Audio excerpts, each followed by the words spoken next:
Making sure Facebook is live. All right, here we go.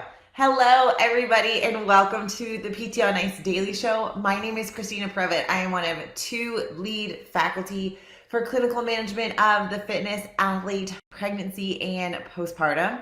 I'm going to apologize in advance if I look a little tired with dark circles underneath my eyes. I just got off a red eye from Oakland. I was teaching. I'm also lead faculty for modern management of the older adult. I was teaching in California this weekend with Alex Germano.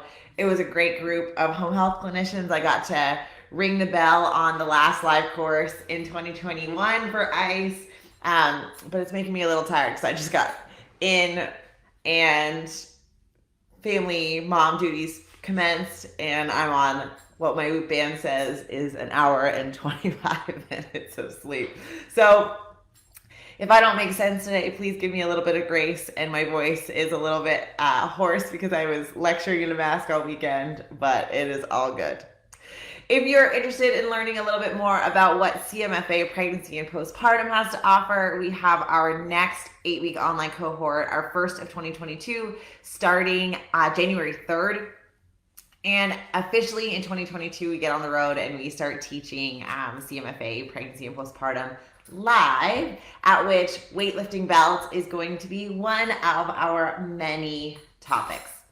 So the first thing that I wanted to go over was a little bit about different weightlifting belts in different strength focused sports, because I think that's important. Because, for example, if we tell a power lifter to just use a neoprene or a cloth belt, they'll look at you kind of sideways because it's illegal in their sport. So let's talk about that first. What we look for in a belt, and then how I work towards getting postpartum athletes back on a belt and what those timelines might look like. That's kind of the game plan for today. So the first thing is what is a weightlifting belt? A weightlifting belt is a leather or cloth material that's used as an adjunct in strength training. The idea is that usually we have a buildup in pressure where free breathing has less pressure in the abdomen. Using a Valsalva has more, like sometimes 4x times more. And then we have a 10% increase in intra-abdominal pressure, as well as a slight elevation of paraspinal muscle activation. Why is that important for lifting heavy things?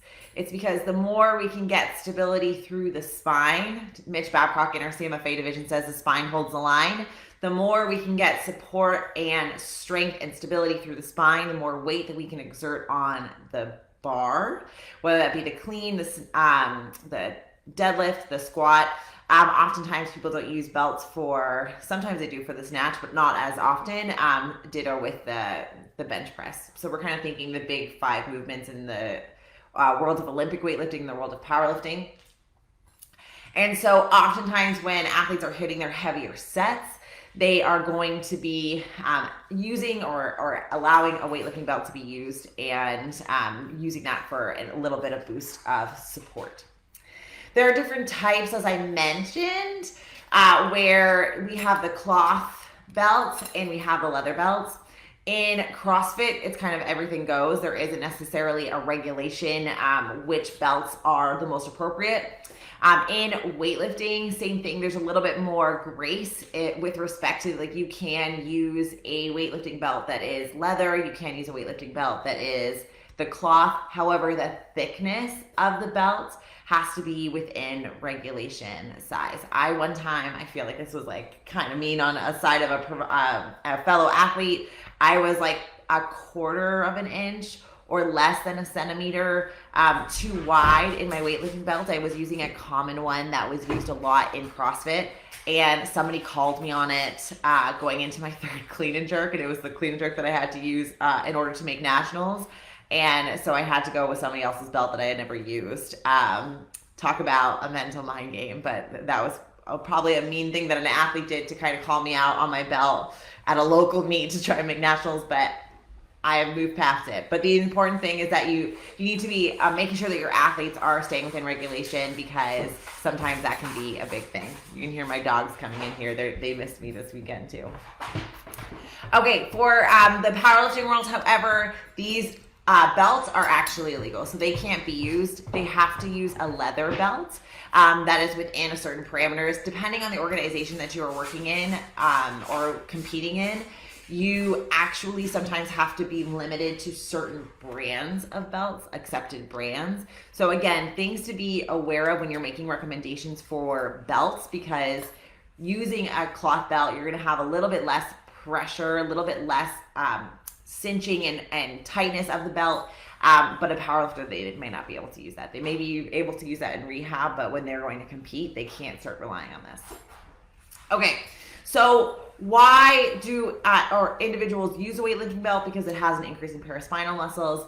It is something that some people will say you're cheating, or you should be able to brace your spine without it. Well, yes, you should be able to brace without it. These are accepted in every strength-based sport, therefore it is not cheating.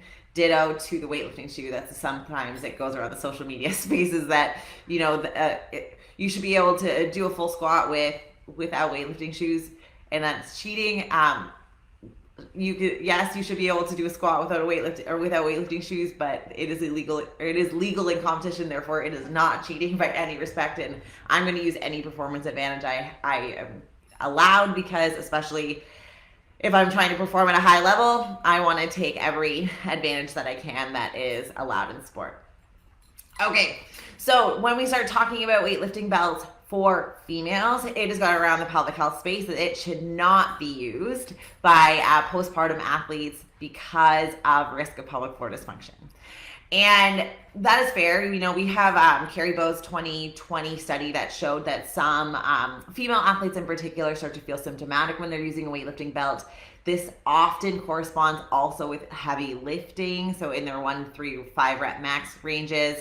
And so that might be a little bit of a confounding variable there, but we have to be aware of, can we change some of these variables if women are experiencing leaking with heavy lifting, that may be able to help them, and then give them an idea of when they can start reintroducing a weightlifting belt postpartum.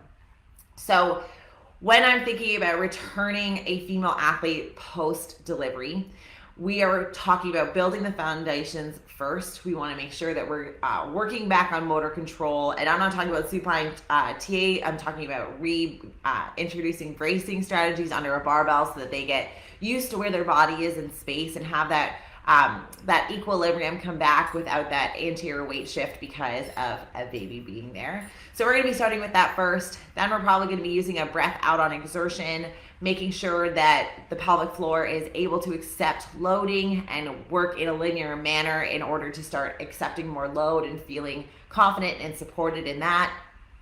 Then we're going to start reintroducing Valsalva. In the cross-sectional study that I completed that we're currently working on writing up the manuscripts for, on average, women started returning to Valsalva between 4 and 5 months postpartum. So we can gradually increase and lay that expectation without complications. Of course, there's going to be standard deviations around the mean, so we have to make sure that we're aware that that's not going to be the case for everybody. And then the return to weightlifting belts was usually in that 6-month plus range. And that seems fairly in line with how we are recovering. Some females will feel better about returning to weightlifting after they finish nursing because of the change in hormone profile. We don't have any literature to support that is beneficial either way. So for me, it's up to the client that I'm working with how they feel comfortable. And one of the biggest things as I'm getting a female athlete to return to the use of the weightlifting belt is teaching how to properly use one. One of the things that really drives me crazy is that individuals will do a really nice brace, they'll have a really great Valsalva, and then their bracing strategy will completely change as soon as they start using a weightlifting belt. So instead of drawing in, having that strong compression through the core, they start pushing out against the belt and leaking pressure above and below it. And then you see them lose their position where they start having that lumbar flexion either above or below the belt. It can then create issues with pelvic floor because of that ballooning effect. So the first thing is when you're trying to use a weightlifting belt, your strategy should not change. So you should be bracing the exact same way with and without a belt, because it is not a smart idea to be changing how you're bracing when you're getting into your heavy loads and not having used your warm-up sets with your brace. Number two is one of the reasons why this can be tough on the pelvic floor is if the strategy that you are using is that you're inhaling and then you are pushing out against the belt as hard as you can. You'll feel that pressure or that feeling of support, like kind of like a corset around your belly when you do that. But when you're thinking about pelvic floor function, this is where that balloon analogy becomes really beneficial. So if you are thinking about your core as a balloon and it's tied at the bottom, and that tie at the bottom is your pelvic floor and the top is your rib cage, if you are getting a belt that is squeezing in the middle, you're gonna have pressure escaping above and below. Above is our rib cage. Below is our pelvic floor. So in terms of where that pressure can escape from, if pressure is exceeding the body's capacity to maintain it, it's going to be below, and it's probably going to be that pelvic floor. So with men, this doesn't tend to be an issue. With our female athletes, it really does. And so for our female athletes, I'm really, really, really reinforcing this concept because it's really important. So if I have the weightlifting belt, I should be able to breathe. Sometimes in the powerlifting world, you'll see people crank these leather belts. It's why you can use sometimes the cloth belts to reintroduce that feeling of bracing against a belt without getting really intense in terms of the amount of compression with a leather belt. So you can kind of use a stepwise progression for your powerlifting athletes who are experiencing leaking with heavy lifting or low back pain. So you're going to think breathing in, take a big breath, and then you're going to draw your belly in. I've done PT on Ice podcast about Valsalva, how bearing down is not what we want to do. The only time I want you to bear down is when you're having a baby, not when you're pooping, not when you're lifting. The only thing we're going to bear down with is having a baby. So inhale, draw in. You're going to feel all of your core muscles start to bulge. That's what we want. And you're going to feel that bulging coming into the belt. It's going to give you that feeling of tightness. It is not necessary for you to push out against the belt. If you do that even without pelvic floor dysfunction, you will feel that extra pressure and strain across the pelvic floor.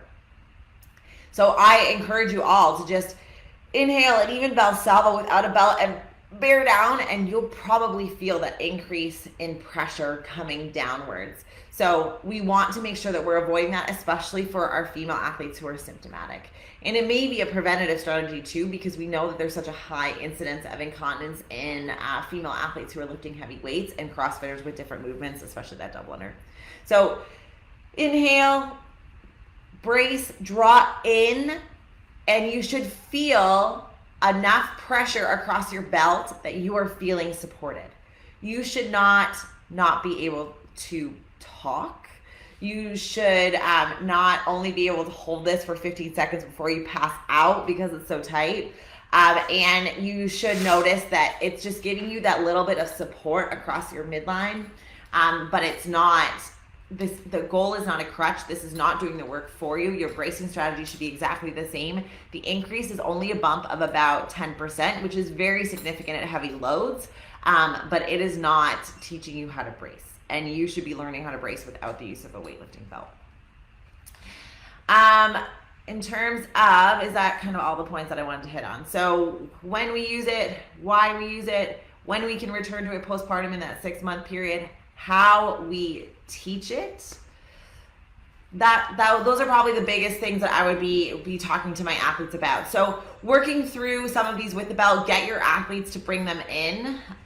Sometimes what I'll do is kind of this like back and forth, where if I have an athlete who's experiencing incontinence at heavy loads, say it's a 200-pound squat, I'll get them to work sub-threshold. They're getting back that layer of pressure management is 200, so I'll get them to start working on Valsalva at like 165, 175. Get them to add a belt sub-threshold, again, to start working on those pressure management strategies and see where they hit that critical threshold. And then when they start increasing that capacity to manage pressure, and then I can help them increase that in a stepwise manner. It is very important too that if we are doing this with a female athlete as a pelvic health PT or an orthopedic PT who's working on pelvic health concerns, that we get them under load. our bracing strategies become more efficient, we are forced to go into the patterns that we are going to use bracing wise when we go under heavy weights. Using an empty bar or trying to simulate this with a 20-pound goblet squat is not sufficient. And if you don't have that available in your clinic, get them doing videos and get an idea of what their bracing strategy is like. Because it's usually, just like we said in the literature, it's not when they're sub-threshold that they're experiencing leaking, and they may not have that awareness of what's going on when they don't put their body under a significant amount of strain. So you're going to have to try and challenge that system, and you have to be thinking about that when you're looking at your exercise prescription.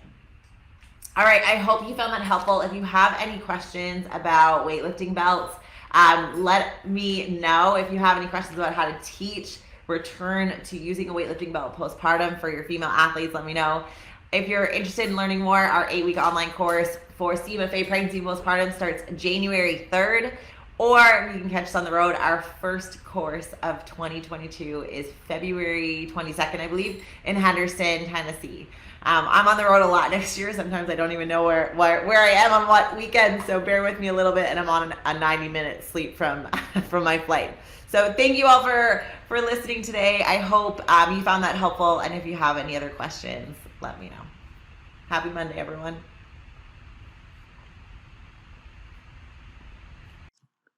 Hey, thanks for tuning in to the PT on Ice Daily Show. If you enjoyed this content, head on over to iTunes and leave us a review. And be sure to check us out on Facebook and Instagram at the Institute of Clinical Excellence. If you're interested in getting plugged into more ICE content on a weekly basis while earning CEUs from home, check out our virtual ICE online mentorship program at ptonice.com. While you're there, sign up for our Hump Day Hustling newsletter for a free email every Wednesday morning with our top 5 research articles and social media posts that we think are worth reading. Head over to ptonice.com and scroll to the bottom of the page to sign up.